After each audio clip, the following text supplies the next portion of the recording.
tener un tiempo de adoración. Reinarás por siempre, tu reinarás.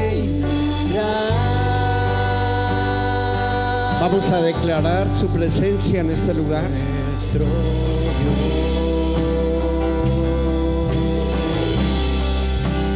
Reinarás por siempre, tu reinarás.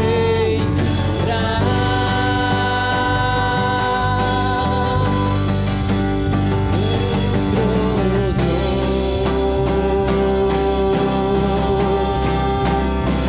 reinarás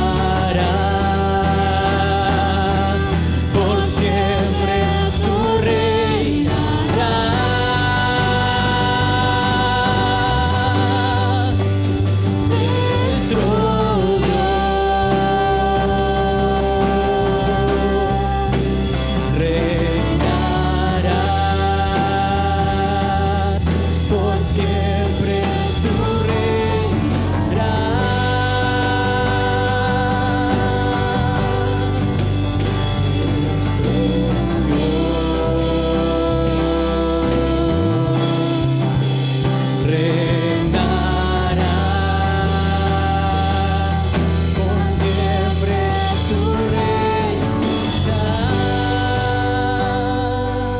Donde está, vas a decirle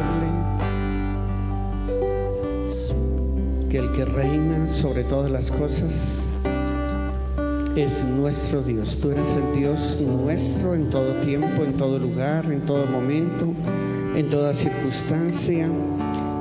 Y tú estás aquí tomando control de nuestras vidas. Tú estás aquí para ministrar a nuestro corazón. Tú estás aquí para hablar a hijos, porque tú eres buen Padre. Y hoy, esta noche, quieres ministrarnos al corazón. Así que preparamos nuestras vidas para recibir de la porción de tu palabra. Señor, pon un sello sobre la palabra que se va a desatar, y en el nombre de Jesús toma control en los aires, Espíritu Santo. Amén y amén. Puede tomar su lugar. Qué bueno estar con ustedes una noche más, estos tiempos tan especiales. Bueno, el título de lo que les voy esta noche a dar en esta conferencia es Ay de mí. El título es Ay de mí. Está en el libro de Isaías, capítulo 6, verso 5. Isaías 6, verso 5. ¿Me confirman si está saliendo bien el audio? Ok. Entonces grité: ay de mí que estoy perdido. Soy un hombre de labios impuros y vivo en medio de un pueblo de labios impuros. Y mis ojos han visto al Rey, al Señor de los ejércitos. Deseo esta noche poder conducirlos a través de esta palabra a ser entendidos en los tiempos actuales. Permítame primero poder mostrar o enseñar algunas cosas que nos pueden conectar con el tema. Conocer los tiempos en que uno está viviendo, a veces, y más aún en estos tiempos, puede terminar trayendo desaliento. Pero le voy a pedir que no saque conclusiones a priori o apresuradas, porque si usted hace una lectura apresurada, de pronto puede decir: no hay esperanza en este mundo. Y se preguntará: ¿cuál es el futuro para mis generaciones? Y esta pregunta viene porque se mira al mundo a través de una óptica o de una visión fuera de Dios.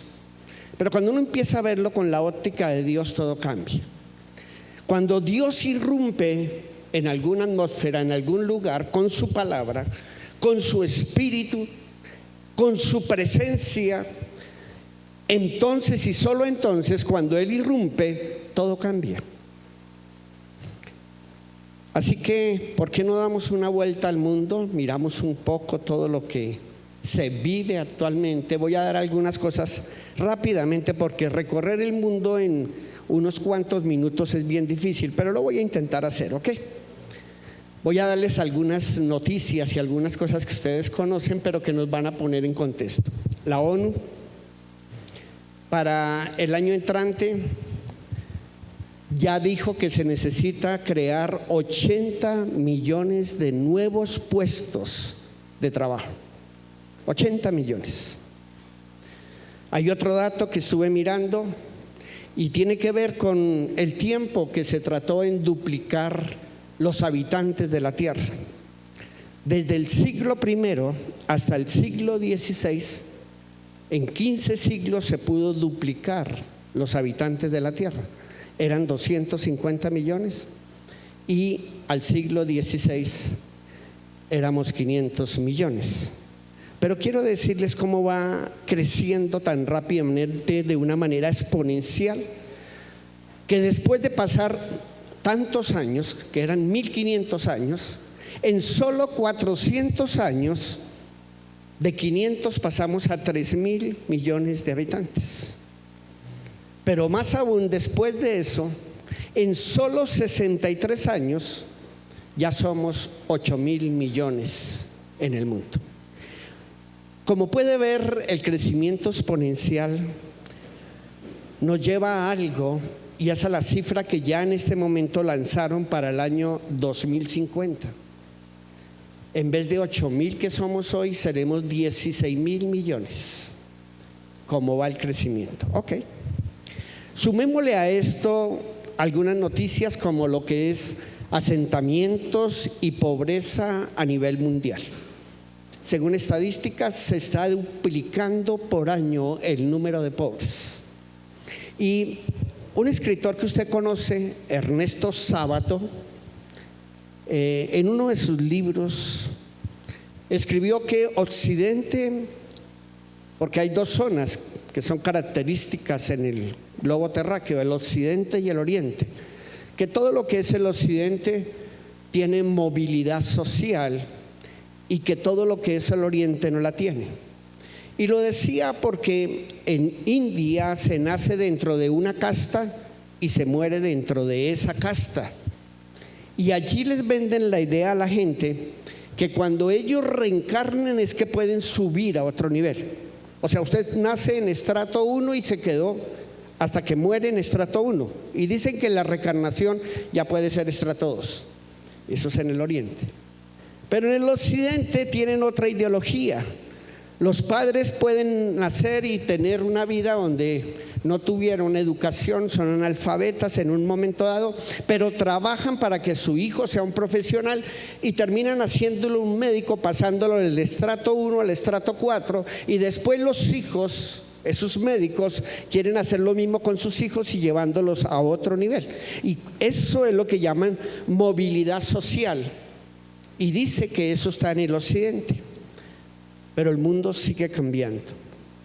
Y algo que ocurre dentro del mundo y que de pronto usted no se ha dado cuenta, pero que hoy quiero como comentarlo como parte de todo esto, es que los que no son parte de un sistema en el mundo paralelo son aquellos que han conseguido las más grandes riquezas.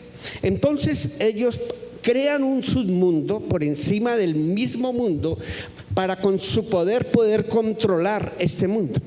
Es lo que llaman el poder detrás del poder. ¿Cómo es eso, pastor? Bueno, le voy a decir. Un submundo clandestino es, por ejemplo, la venta de armas a nivel mundial.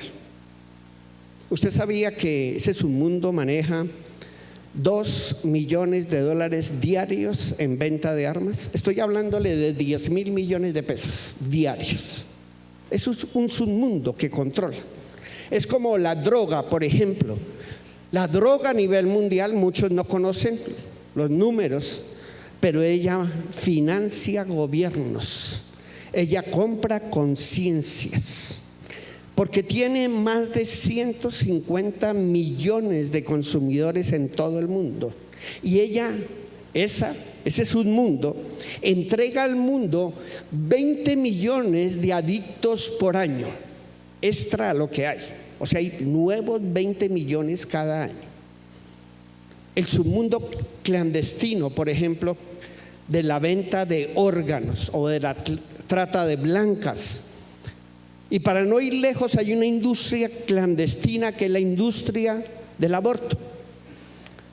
Esa industria del aborto está ahí, subsiste por un negocio muy grande. El negocio del aborto es el colágeno humano, porque no existe un colágeno sintético. El único colágeno que pueden ellos desarrollar para todo lo que necesita para la piel, y las consumidoras son las mujeres a niveles altos del colágeno, necesitan muchos abortos. En este momento el número de abortos que alcanza los 30 millones diarios a nivel mundial no alcanza para el colágeno que están pidiendo. Pero no nos damos cuenta todo lo que existe debajo de ese submundo. Ellos controlan con ese dinero muchas cosas, pero existe algo más. Por encima de ese submundo existe lo que conocemos bíblicamente, que son principados, potestades, gobernantes, huestes espirituales de maldad en las regiones celestes, que están por encima. Y eso que les estoy comentando es ser entendido en los tiempos del mundo, tener una lectura de dónde estamos y qué está pasando. Usted me dirá: pastor, me está deprimiendo, este no es el mensaje que yo vine a escuchar, porque posiblemente puede ser así. Pero escúcheme algo y vayamos juntos a ver un profeta. Este profeta se sentó a mirar el mundo en que vivía y se dio cuenta que avanzaba en el conocimiento de la realidad, y ahí fue cuando empezó a dar un oráculo profético y se convirtió en aquel profeta. ¿Usted sabe lo que es un oráculo profético? Cuando el profeta iba a dar una sentencia o un juicio sobre el pueblo de lo que estaba haciendo, él empezaba con el oráculo profético diciendo: ay, así como leímos ahorita, la palabra era ay, y esa es una contracción del original que es oi guay. Ese es el original, que es una advertencia sobre un juicio o un castigo que ha de venir, como una advertencia que uno mismo puede hacer en su casa. No sé si a usted le pasó cuando usted violaba alguna norma en su propia casa. Los padres cambiaron el ay por cuidadito, lo que va a hacer. No me levante la voz, cuidadito. Usted cuidadito con llegar tarde. Usted cuidadito, me pierde una materia este mes. Y ese cuidadito hay una sentencia. Existe ahí un juicio en este momento. Y el profeta lo decía, era ay, porque decía: el juicio viene de parte de Dios. El mismo Jesús, cuando estuvo en la tierra, él también, como profeta de los hombres, muchas veces acudió al oráculo profético. Ustedes escucharán el momento en que él decía: ay de vosotros, escribas y fariseos, cuando los confrontaba. Y lo mismo sucedió con el profeta Isaías. Él empieza a mirar el mundo como nosotros ya lo acabamos de ver, que acabamos de ver en el mundo que estamos viviendo, y en este momento decimos: wow, Señor, tenga misericordia, hay un juicio sobre la tierra. Él era un entendido de los tiempos, y él dijo 7 ay, que hoy quiero trabajarlos con ustedes. ¿Cuáles son esos 7 ay? Veamos el primero de ellos, está en Isaías capítulo 5, en el verso 8. El primer ay que ustedes van a encontrar es este: ay de aquellos que acaparan para casa tras casa y se apropian de campo tras campo hasta que no dejan lugar para nadie más y terminan viviendo solos en la tierra. El primero de todos esos ahí se llama materialismo. Voy a hablarles de los ismos. Este es materialismo. ¿Está mal progresar? No, para nada. ¿Está mal obtener casas, carritos, fincas, islas, yates? No, para nada. El problema es cuando el afán de progresar o del dinero nos quita la compasión, incluso hacia las personas que están alrededor de nosotros y que nos necesitan. Y el profeta habla del problema de querer más y más y más hasta llegar a querer sin control. Es decir, está hablando de avaricia, sin importar a quién destruyen. Para ellos el fin justifica los medios. Es acá el submundo que está controlando el mundo, a un mundo sumergido en un materialismo. Algunos de estos personajes de los que él está diciendo son aquellos que pueden vender su dignidad, la integridad, con tal de no perder un empleo, un negocio.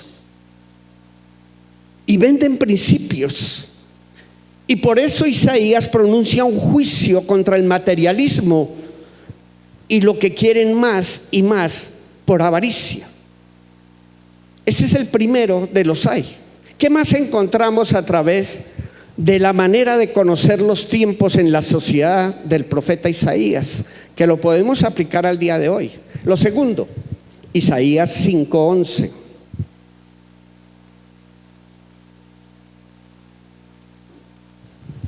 Hay de los que madrugan para ir tras bebidas embriagantes, que se quedan hasta muy tarde para encenderse con vino. Eso se llama hedonismo. Es con H la palabra, hedonismo. El hedonismo es una filosofía de vida que apunta simplemente al placer por el placer. O sea, lo único que quiero estar es enrumbado, me gusta la juerga, me gusta el vino, me gusta el trago, me gusta la diversión, me gusta el placer. Y me preocupo en ese momento simplemente por ese momento, por ese instante. Y Pablo ridiculizó esto cuando dijo: si no hay resurrección, que eso lo vimos en una de las intercesiones de un sábado, si no hay resurrección, entonces comamos y bebamos que mañana moriremos. Fue la manera como lo expresó. Porque viven solamente por el presente. Entonces hasta el momento hemos visto dos ismos: materialismo y hedonismo, ¿verdad? Sigue el profeta entendido en los tiempos que estaba viviendo, y viene el tercer ahí, que nos enseña el fariseísmo. Tercero es fariseísmo. Isaías 5, versos 18 al 19. Mire lo que dice: hay de los que arrastran iniquidad con cuerdas de mentira y el pecado con sogas de carreta. Dicen que Dios se apure, que Dios que apresure su obra para que la veamos, que se acerque y se cumpla el plan del Santo de Israel para que lo conozcamos. Esto es tremendo. Esto es una contradicción, porque está hablando del que está atado al pecado, que no suelta el pecado, pero que dice al final que quiere escuchar lo que Dios dice y le quiere conocer. Esto sabe que es fariseísmo religioso. Son los que juegan a la religión, y más aún los que juegan con Dios. ¿Sabía usted qué es un religioso? Mire, yo describo un religioso así. Un religioso para mí es una persona que está muy arrepentida el domingo, por lo que hizo el sábado y va a volver a hacer el lunes. Claro, sonría, está en la Feria de la Alegría. Y es así, ¿sí me entiende? Es así. Hoy estoy arrepentido de lo que hice ayer, pero sé que lo voy a hacer mañana. Eso es simplemente religiosidad. Eso es fariseísmo religioso. Esto es una apatía total a lo espiritual. Ya nada los motiva. Y Dios está en sus labios, pero no está en sus corazones. El mismo Isaías lo dijo: este pueblo de labios me honra, pero su corazón está lejos de mí. Fariseísmo total. Y el profeta está indignado y dice: habrá juicio, ay de ellos. Y conociendo los tiempos, él sigue hablando. Y ahora habla del cuarto ismo, que es el relativismo. Hasta ahora llevamos materialismo, hedonismo, fariseísmo, y vamos a ver el relativismo. Isaías capítulo 5, el verso 20.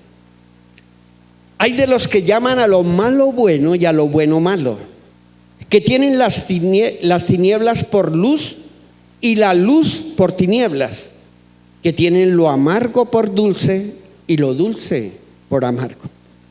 Esto es relativismo. Es decir, todo me da igual, nada es mejor. Lo inmoral en un momento dado ya nos igualó.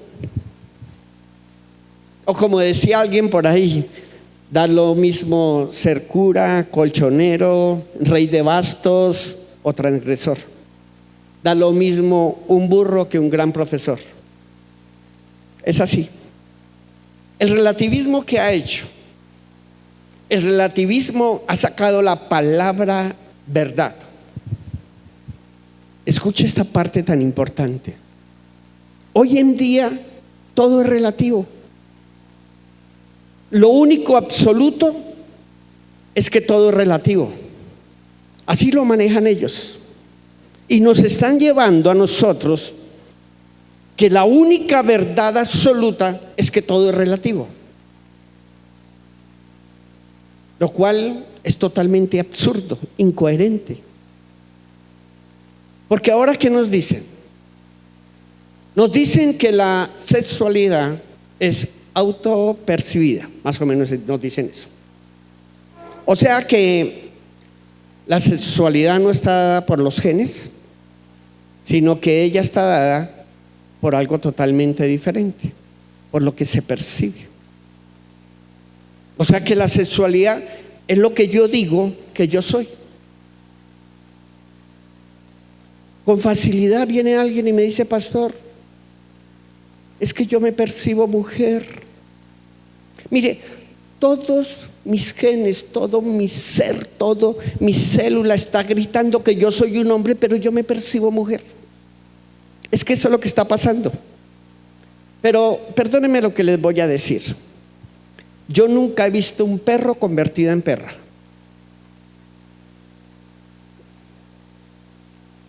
Pero por medio del relativismo, un hombre se convierte en mujer. Isaías a esa altura, estoy hablando de hace 2700 años, es decir, que no es ahora que ha venido eso, estaba indignado y está hablando de ese ay. Pero él continúa viendo y conociendo el mundo, y él entra en el quinto ismo que se llama humanismo. Isaías 5:21. Mire lo que dice: hay de los que se consideran sabios, de los que se creen inteligentes. ¿El humanismo qué es? El humanismo es una corriente filosófica que dice que el hombre es la medida de todas las cosas. Eso es lo que dice el humanismo. ¿Y esa teoría de dónde sale? De un filósofo llamado Protágoras. Y lo que maneja él como centro de su filosofía es que acá no importa lo que Dios dice. Eso no importa. Isaías advierte: cuidadito, cuidadito con los que son en este momento grandes en su propia prudencia. Y lo único válido que ellos dicen es, ojo, vamos a ponerle nombres a las cosas y vamos a convencerlos que es lo mejor. Yo les voy a decir algo. Cuando escuché por primera vez el nombre de Colombia Humana, yo me quedé pensando.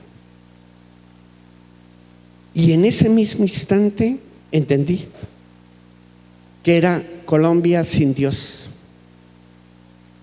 Era la sabiduría del hombre solamente. Ya Dios no iba a estar. Pero eso no empezó en Colombia. En Estados Unidos fue el primer lugar donde erradicaron de los colegios y universidades la Biblia.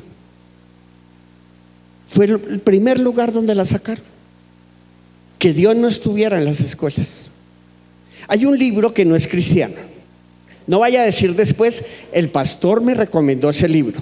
No, yo lo leí en mi época. Ok, yo les doy el título. Yo sé que muchos lo van a buscar después. Por el solo título lo van a buscar. Pero no es cristiano, lo advierto de antemano. Se llama La tercera muerte de Dios. Y no es cristiano. El autor es un filósofo francés. Y yo lo leí en la universidad cuando estudiaba economía y cuando mi Biblia era el Capital de Carlos Marx. O sea que yo era marxista, leninista y otras cuantas cosas. Gracias a Dios que las estructuras fueron rotas a través de la palabra. Pero leyendo ese libro, sí me quedaron varias cosas. La primera, ¿cuándo fue el primer momento que matamos al Señor? Lo matamos en la cruz y esa fue su muerte física. ¿Cuándo fue la segunda muerte? Y esta fue la muerte filosófica. Cuando Federico Nietzsche dijo, Dios ha muerto, ya no lo necesitamos. Construyamos un mundo sin Dios. Esa es la filosofía de Federico Nietzsche.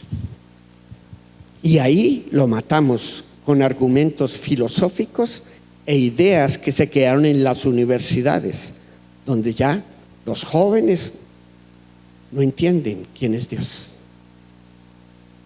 Y el tercer momento, o la tercera muerte de la que habla este hombre, es la de ahora, la de estos tiempos. Y el autor hace una reflexión y pregunta ahí en el libro. Cuando yo lo estaba leyendo, él dice, si Jesucristo volviera, ¿qué haríamos? Y él mismo se responde y dice, lo mataríamos de nuevo. Y ya no haría falta los clavos, porque esta vez lo mataríamos con indiferencia todos los días. Con la indiferencia. Y usted lo puede ver en algo sencillo. Háblele a alguien de Dios y usted va a ver la respuesta. Yo me acuerdo en Bogotá un día que tomé un taxi. Tengo la costumbre de hablar con el taxista, el que va y me lleva. Yo siempre les hago preguntas. Y yo le pregunté a qué iglesia asiste. Se quedó mirándome, no me contestó. Ya me di cuenta que no asistía a ninguna. Y entonces le dije, Cristo vive y te ama. Y se volteó y me dijo, ¿usted hasta qué año estudió? Y yo le dije, yo soy economista de la Universidad Nacional. ¿Usted es una persona estudiada? ¿Usted cree en ese libro ridículo? Así me dijo. Y yo le dije, está interesante que conversemos de aquí hasta donde me lleva. Y quiero hacerle unas preguntas. ¿Usted me puede decir más o menos cuándo el hombre puso que había el descubrimiento que la tierra era redonda? Y se quedó mirándome así y me dijo, Sí, con el viaje de Colón. Dije 1492. Claro que sí. Pero la Biblia habla 700 años antes de Cristo. Y estoy hablándole entonces de más de 2000 años atrás, antes de que el hombre dijera que era redonda, que dice que Él está sentado en el círculo de la tierra. O sea que no era cuadrada. ¿Usted me puede decir cuándo el hombre descubrió la televisión o el internet o los medios con los que nos comunicamos ahora? Hace muy poco. Estamos hablando del último siglo.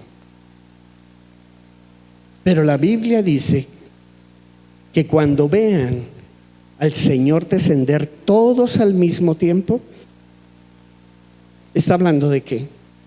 Si lo vamos a ver todos, habrá medios que nos los van a mostrar en cualquier lugar que descienda. Ya la tecnología está hace miles y miles de años. El libro obsoleto que usted está hablando es el que te sostiene, el mismo manual que te dejaron, porque desde antes de la creación el Señor ya le conocía. Y yo empecé a refutarle a él. Terminó él pidiéndome el teléfono para asistir. Un hombre que empezó hablando de esto, porque desafortunadamente, escúchenme bien, el humanismo es sacar a Dios de todo. A usted le van a decir: mire, no me venga con eso, hermano, para mí no existe, ya yo soy ateo, yo hago lo que a mí me parece, tranquilito, la vida no es sino una sola y la quiero vivir. Pero eso es sacar a Dios de la ecuación. Y para usted y para mí Dios es real. Eso es lo que creo. Hay como 4 que sí. Ahora hablamos con esos 4. ¿Y los demás? ¿Dios es real? Eso está usted aquí, hermano. Pero bueno, el profeta sigue mirando los tiempos y va al siguiente ismo, que es el clientelismo. ¿Ok? El sexto, clientelismo. Mire, Isaías capítulo 5, versos 22 y 23.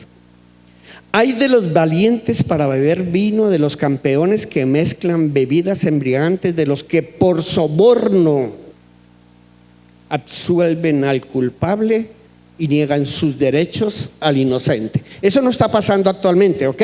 Era esa época, hace 2700 años. Hoy se habla de mucho clientelismo político. Ustedes no sé si recuerdan a Siemens. ¿Cuántos conocen esa compañía? Ok, únicamente 63 países fueron untados con sobornos por esa compañía. Únicamente 63 países. Es más o menos lo que ahora estamos escuchando de Odebrecht, ¿sí? Que nos muestra cómo se compran sentencias. Pero yo les estoy leyendo Isaías hace 2700 años. Es decir, hemos evolucionado miles de años en tecnología, pero estamos viviendo la misma situación de hace 2700 años. Isaías dice: ay del materialismo, ay del hedonismo, ay del fariseísmo, ay del humanismo, ay del relativismo, ay del clientelismo. Y mirando y entendiendo el mundo, dice: esto ya nada más. No hay futuro para las generaciones. Pero gracias a Dios que hoy el Señor trae para ustedes una conferencia. Voy a empezar a predicar. Gracias a Dios que no eran 6 ahí. Gracias a Dios que se metió un 7º ahí. Y es cuando entra a escribir el capítulo 6.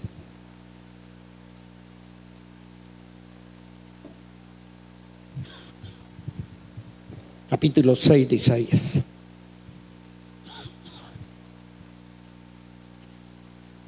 Isaías entra a la casa de Dios y al presentarse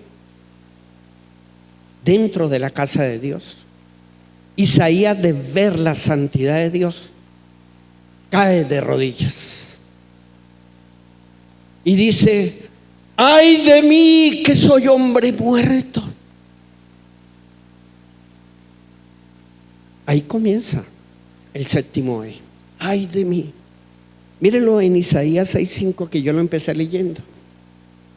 Entonces grité: ¡ay de mí, que estoy perdido! Soy un hombre de labios impuros y vivo en medio de un pueblo de labios impuros. Y mis ojos han visto al Rey, al Señor de los ejércitos. Y este es el mensaje de Isaías.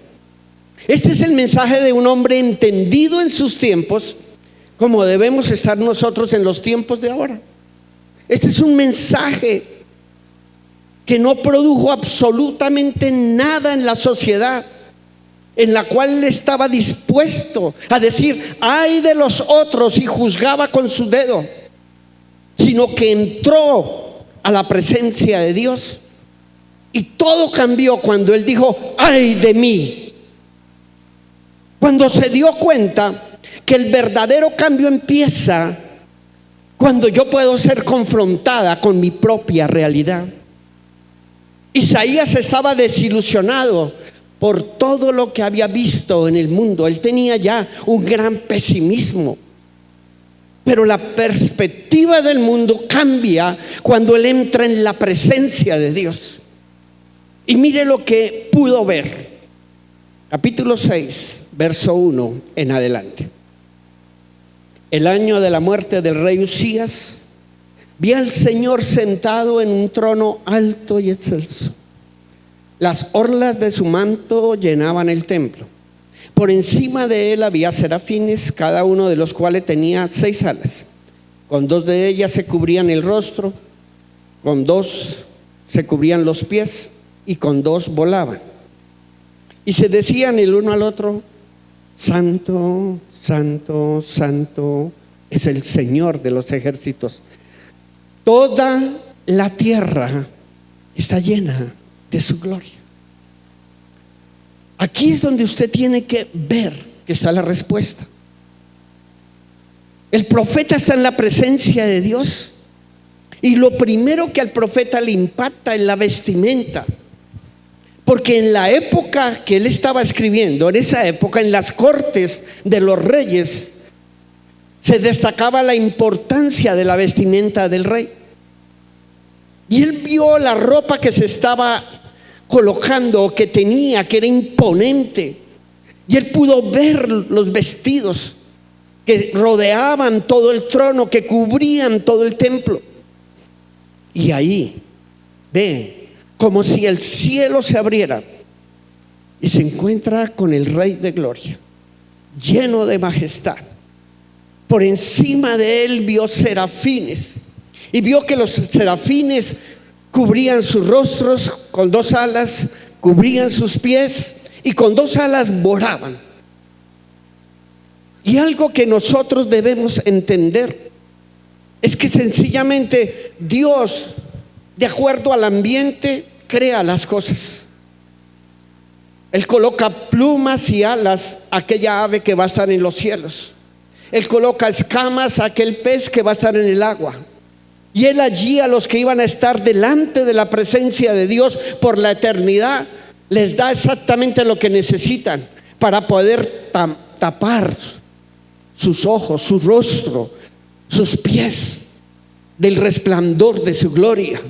Y también les permitía volar por encima de él.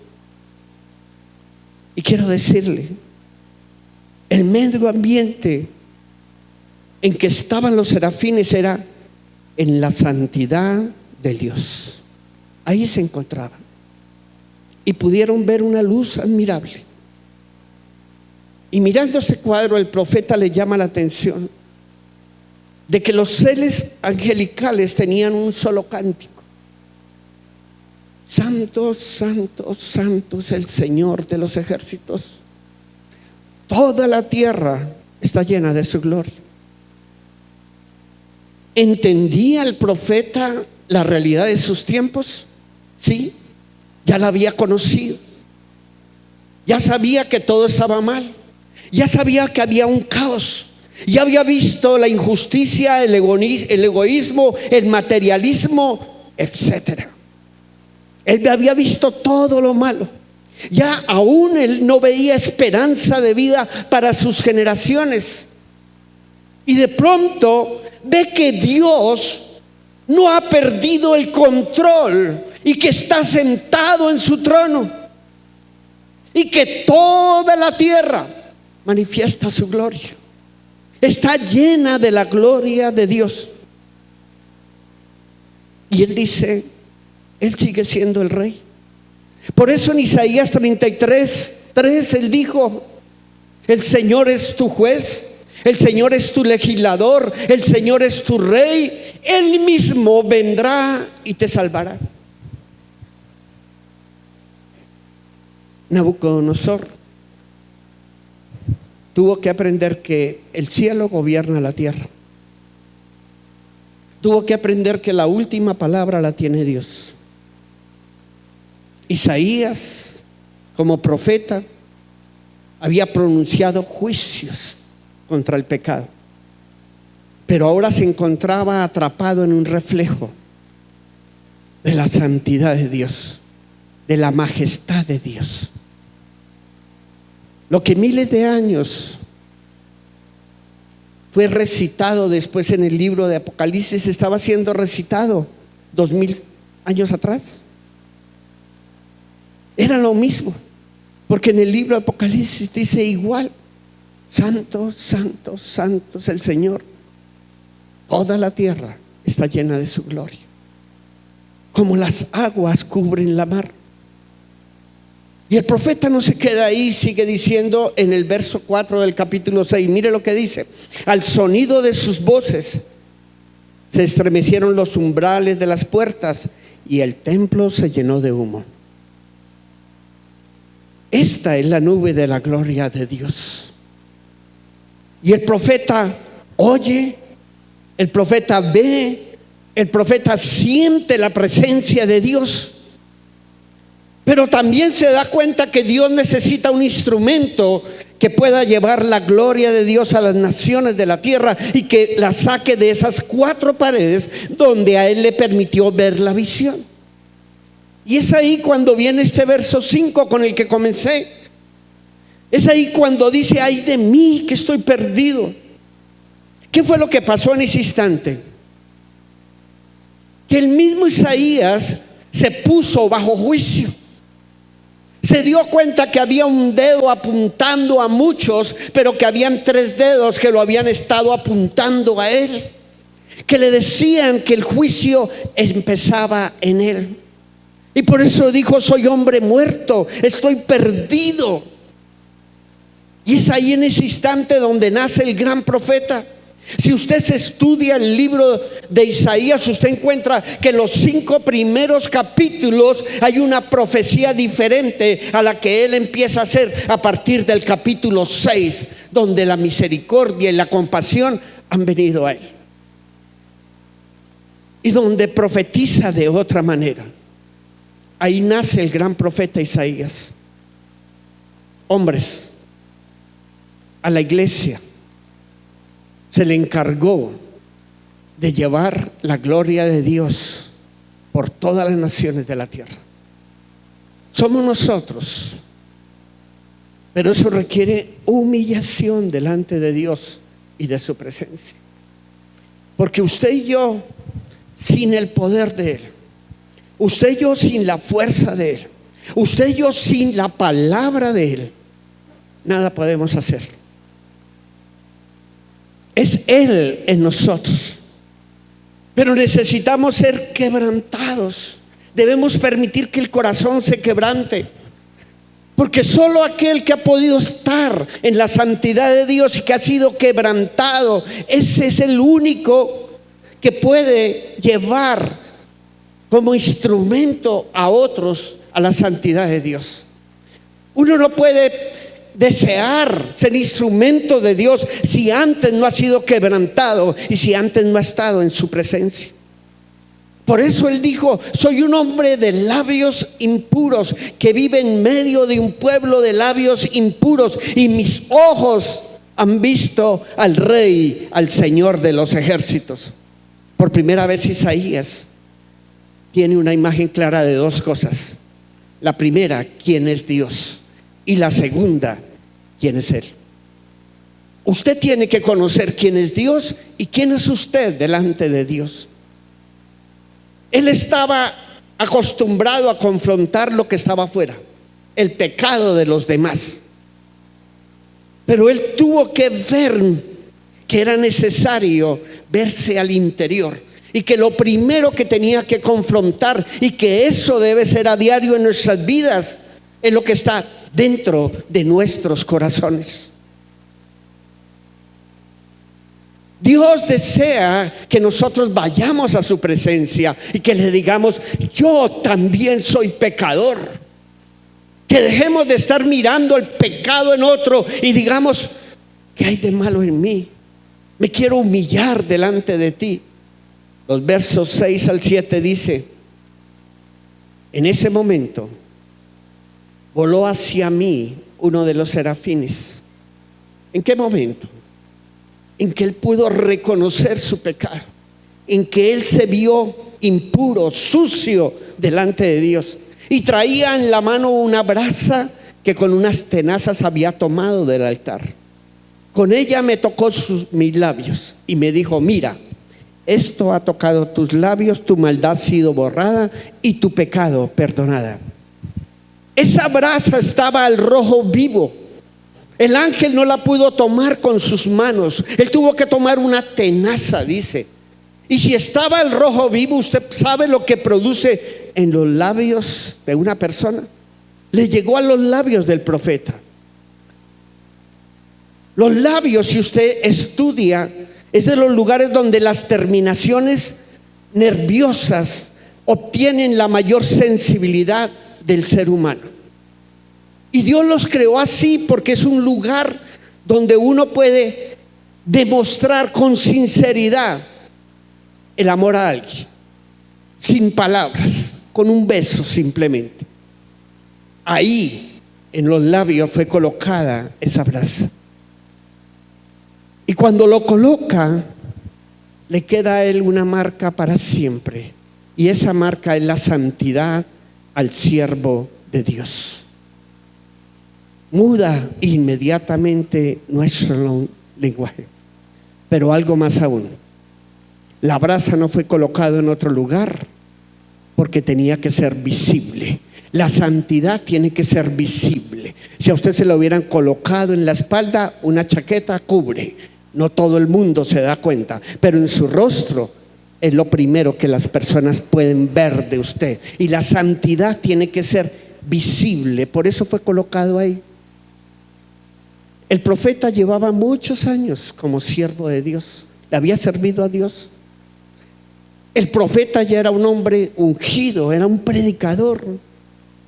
El profeta entendía lo que estaba mal alrededor y lo cuestionaba.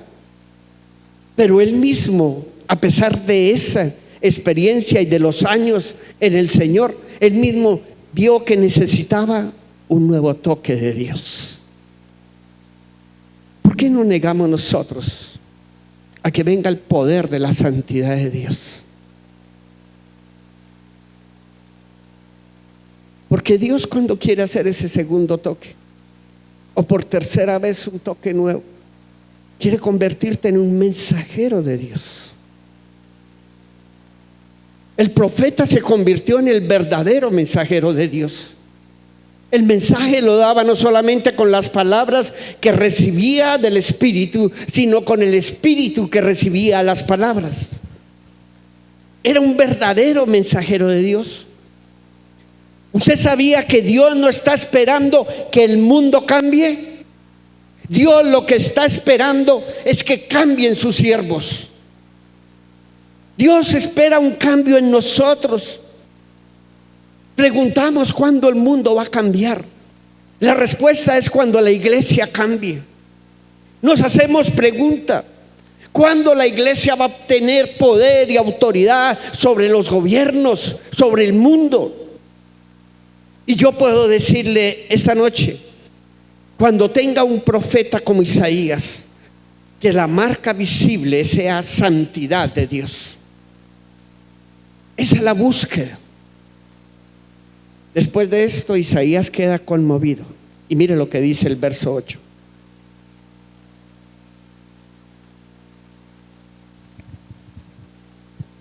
Entonces oí la voz del Señor.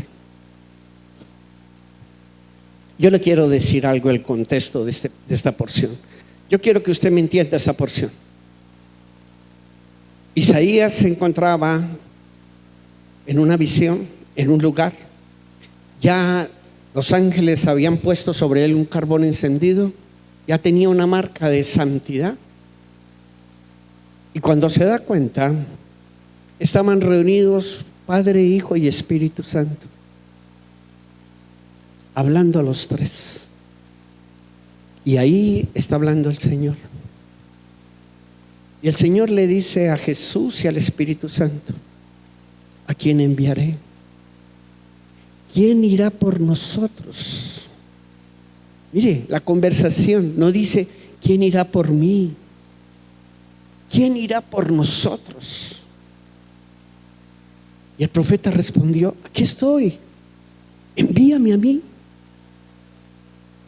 En medio de una conversación de la Trinidad, Dios deja una pregunta flotando: ¿a quién enviaremos? ¿Quién irá por nosotros? Es como cuando uno está en la casa y preguntan: se acabó la leche y ahora ¿quién va a ir por ella? Y yo aquí estoy en pijamada. Y cuando uno voltea a mirar, pues está hablando con uno, no hay otro. Y entonces como que la respuesta es: aquí estoy, envíame a mí. Así fue lo que le sucedió a él. Dios no lo obligó. Dios no le habló directamente al profeta. Los tres estaban diciendo: debe haber una persona que tiene la marca de la santidad para que la gloria de Dios sea expuesta en todo lugar, manifiesta en todo lugar de la tierra. Por eso la respuesta y disposición del profeta fue inmediata. Dijo: aquí estoy, envíame a mí. Y con esto llamó la banda. Y la banda subió. Y todos empezaron a colocarse de pie.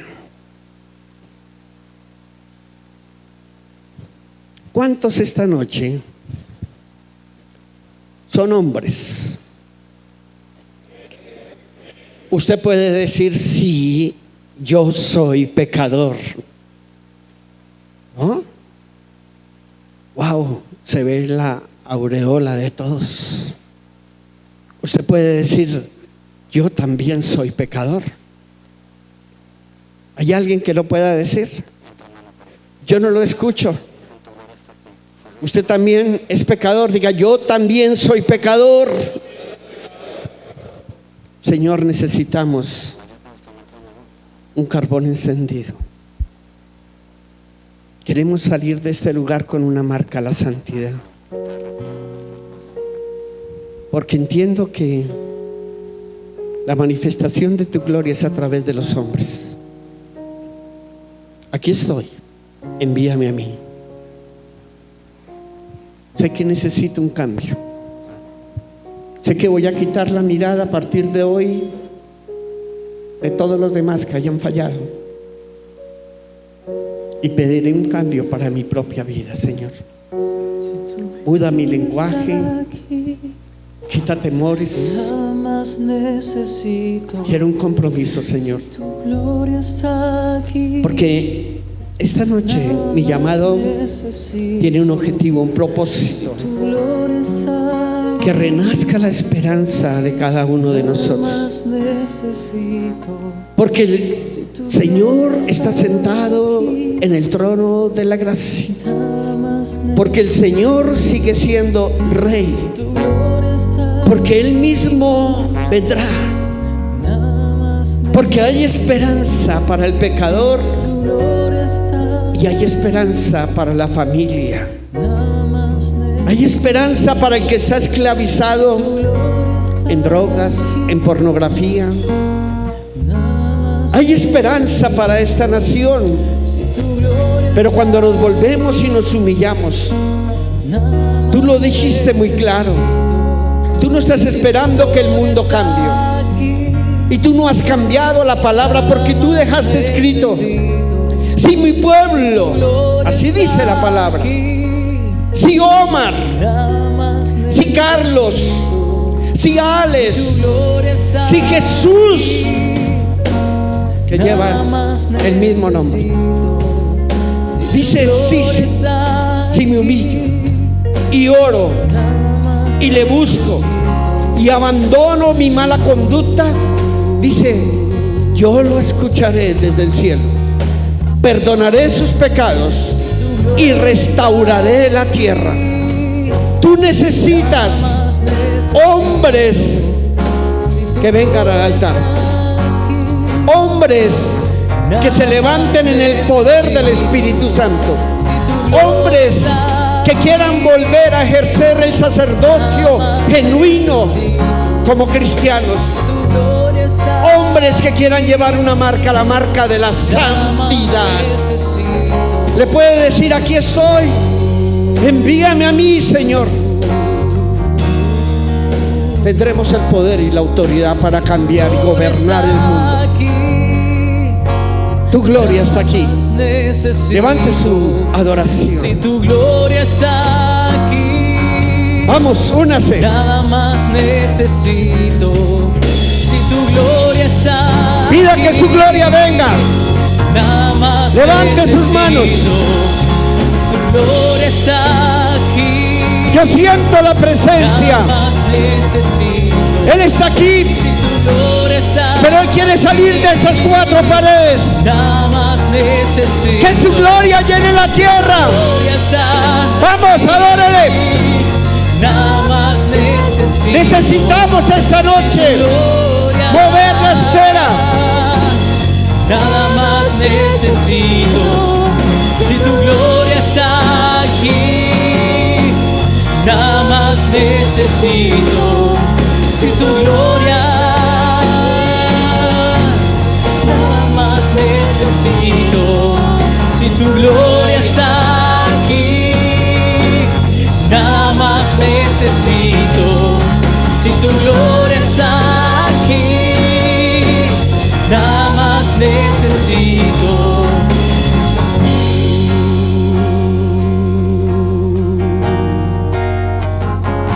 Necesitamos un encuentro personal con el Creador.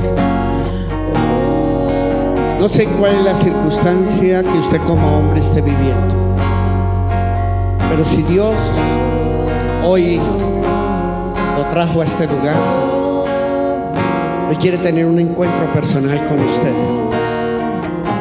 y poder manifestar su gloria en usted y en su casa. Él quiere cambiar las circunstancias que usted está viviendo. Solo necesita hacer una entrega personal de su vida a Él. Déjele el control a Él. Si esa es su decisión, ponga su mano derecha en el corazón. En medio de tu presencia, Señor, dígalo conmigo con voz alta. Reconozco que he pecado. Renuncio a toda maldad y te busco a ti como mi Señor. Te pido, Señor, el perdón y la misericordia tuya en mí. Perdóname, Señor. Abro mi corazón para recibirte como el Señor y Salvador de mi vida. Escribe mi nombre y no lo borres jamás. Que quede en el libro de la vida para la eternidad, porque quiero caminar contigo.